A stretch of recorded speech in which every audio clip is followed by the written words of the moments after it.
Hi, my name's Aaliyah. Welcome to my channel, and today I'm doing the mid-year book tag. So it's the first week of July, which means we just finished the first half of the year, and I wanted to basically just talk about the books that I've read so far. So far, I've read, I would say like 8.9 books, and I'll explain why in a minute. But honestly, I'm really proud of myself for reading this much so far. Most of the books that I've read this year have just been during the summer, mainly like starting in June, because I did start the 75 booked challenge, which I have been vlogging. By the time this goes up, the first vlog should be up, but I've actually been filming for like quite a while now, and I'm just really backed up and haven't been editing any of my clips and putting them together into the vlogs, which is why only the first vlog is out, even though I'm on day 34. But doing the challenge has really helped me read a lot more, and I think 6 out of the 8 books that I read have been during this challenge. So I did get the questions for this like book tag off of Reddit, so I'm just gonna like go question by question and talk about the books that I read. And the first question is, what is the best book that you've read so far in 2026?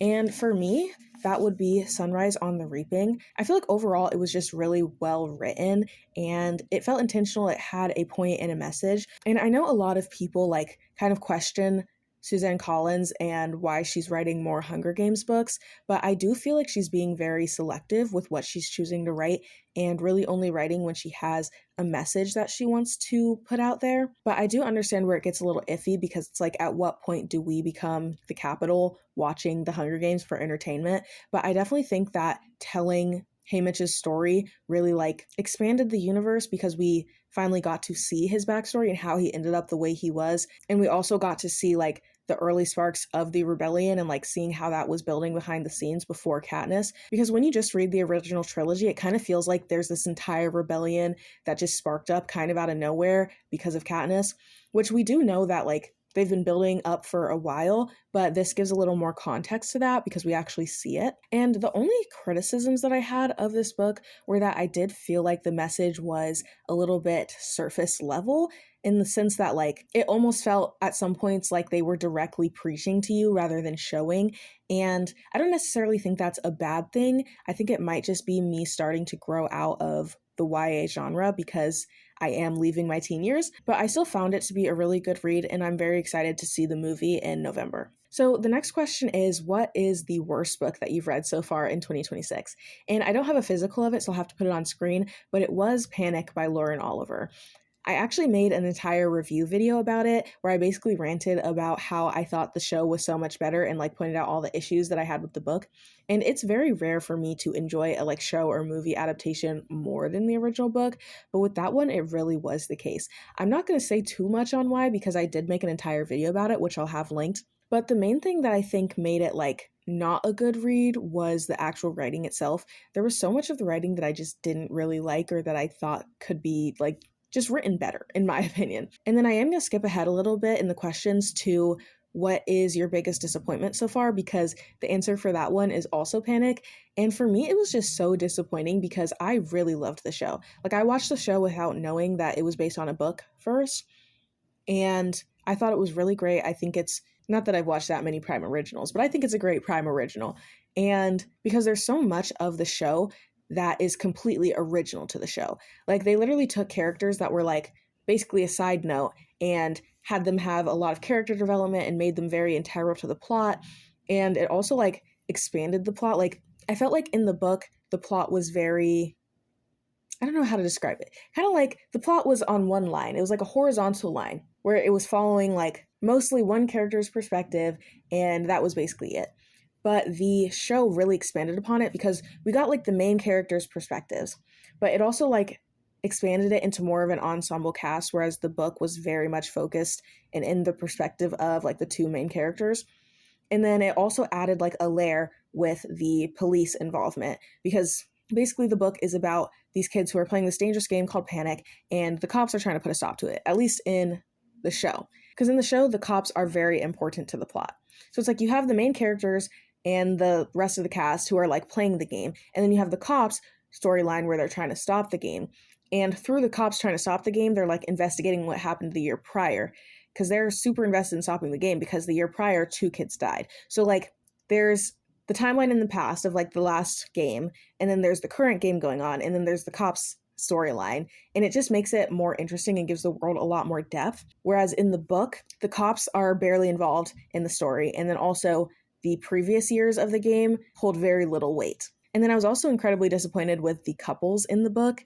They went in a totally different direction when it came to the couples in the show. So going to the book, I was like, what is this? These aren't the ships that I like. So the next question is, what is your biggest surprise so far?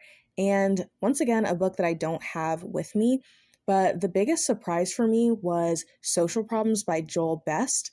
And it was a book that I had to read for one of my classes in the spring semester. I took a social problems class, and I did not expect to actually find the book as useful as I did. Usually a typical social problems class in textbook will go through different social problems individually and talk about like both sides of the issue. So they might talk about poverty, or they might talk about homelessness or food insecurity, and they're going to talk about like those individual social problems. But the class that I took was a lot more interesting because instead of focusing on specific social problems, we learned about the process of how something becomes recognized as a social problem.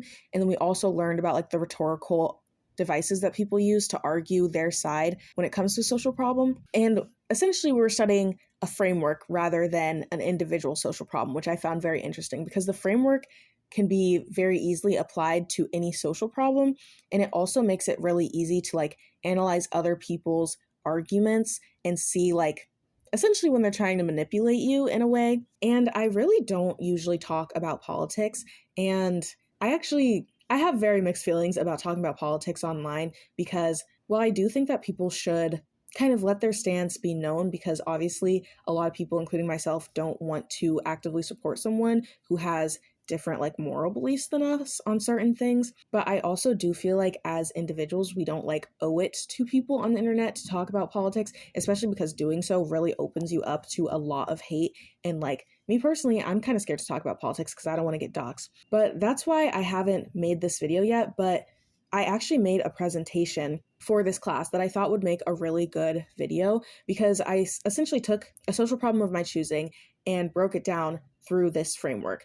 And I think using it really makes it easy to see like what you actually agree with and what actually makes sense when it comes to how to approach a social problem. And the topic that I chose for my presentation was transgender athletes. I really just chose it because I was like, people argue about this all the time. There's going to be so much content that I can analyze and pull from, so I won't like struggle to find resources when I'm making my presentation. But I think it was a good choice because it really like highlighted a lot of different parts of the framework. So like I was able to find what's called a typifying example for each side of the argument. I was also able to identify frame amplification and frame extension. And then I was also able to identify like, I can't remember the official term for it in the framework, but it's like basically like value amplification, where you're basically saying if you have these values, you would agree with this. It's saying like this belief aligns with your current values. But I just found the class and the book really interesting. I did think the book got a little bit repetitive after like maybe the 5th chapter, but I definitely think the first 5 chapters were really, really interesting and useful. And I feel more equipped to analyze claims that people are making about any social problem from here on out. Okay, the next question is, what is a book that made you cry? And no book has made me cry this year, but the only time I did get close, I would say, was Sunrise on the Reaping. And I'm sure if you've read it, you know why. And this isn't even really a spoiler because if you've read the original trilogy, you know Haymitch is like alone. He doesn't have anyone in his life and he's a drunk. So it's like, it's just that kind of stuff that makes you sad, but I didn't cry about it. And then on the other side of the coin is, what is a book that made you happy? And I guess I would just say Heartstopper. I did a reread of the first 5 volumes of Heartstopper because in a couple days, the 6th and final volume is coming out, and then soon after that, the movie is coming out. And I always find Heartstopper really enjoyable, and some parts of it are a little bit sad, like when Charlie is struggling with his mental health and Nick is struggling with his identity, but overall, I think it's a really positive representation. And that makes me happy because a lot of them, even ones that I enjoy, can be very negative or like they're telling tragic stories where like a lot of gay people are like suffering from abuse or lack of acceptance, but Heartstopper isn't really like that. So then the next question is, what is your most anticipated release for the second half of the year? And as I mentioned, Heartstopper Volume 6 is coming out, so I would say that would be my most anticipated. I don't honestly pay much attention to like what books are coming out. Like, unless it's a series that I'm already really invested in, I usually won't know like when there's new releases coming out. So like I can't even think of any other releases that I was paying attention to besides maybe Unrivaled by Rachel Reed, except that's not coming out this year. That's not supposed to come out until 2027, so that doesn't even count. But the last question is, what books do you want to read by the end of the year? And I did make an entire like summer TBR video, so that'll also be linked, but basically everything on that list. But if I really had to narrow it down to, I'm going to pick like 5 books/series that I really want to finish. So first I would say Heated Rivalry and The Long Game. And remember how earlier I said I've read like 8.9 books? That's because I basically finished Heated Rivalry.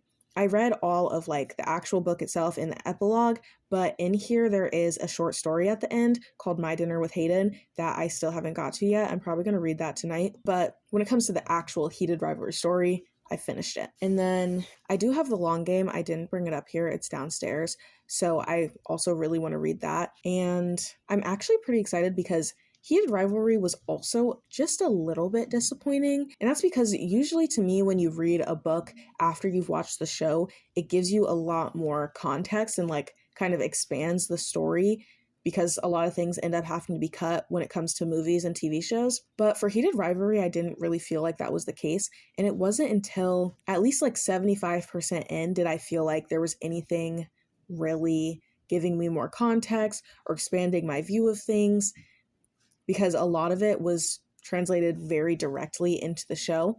And then some of the things that they cut for the show, I actually didn't disagree with. Like, I feel like the book has a lot of spicy scenes to the point where it's like kind of excessive. And that's just my personal taste. I feel like I don't really read a lot of books like that, but I definitely think it made sense for them to cut a ton of those scenes in the show. Because initially I was like, oh, the show is only 6 episodes, and really only 4 out of the 6 episodes focus on Shane and Ilya. But then I read the book and I'm like, okay, if you were to take out these spicy scenes, like I feel like the book would be half as long. So it makes sense that with them cutting a lot of those scenes, they were able to fit Shane and Ilya's entire story into only 4 episodes. But since so much of Heated Rivalry was kind of just like exactly the same as the show, I'm excited to read The Long Game because season 2 hasn't come out yet. So everything that's happening in The Long Game will be completely new to me. So I think I'll find it a little bit more engaging. And then next is I want to read the Fence graphic novel series, and this would be a reread for me, but it was actually watching Heated Rivalry that sparked me to want to reread these again because they are like a queer sports story. It's about these boys who go to a fencing school and they're gay, and it's chill. It's another one that's like very happy, chill vibes, and like they're not suffering because of their identity. So I always find it really fun to read, and it's just relaxing in a way. But I do already have the first 5 volumes, and I did order the next 2 because I knew I was going to reread the series, and once I reread those 5, I'm going to want to read the next 2. And then next, as I said before, Heartstopper Volume 6 is my most anticipated new release of the year, so I will be reading that basically as soon as I get it, especially because I need to finish it before I can watch the movie. And then next on my list is Orange, which is a manga. And from what I remember of the synopsis, it's about this girl who gets a letter from her future self, basically asking her to help this guy. I've heard good things about it, and I have the like complete edition volumes. So I have the entire story, and it's been sitting on my shelf for years. So I really want to pick it up this summer and get through it.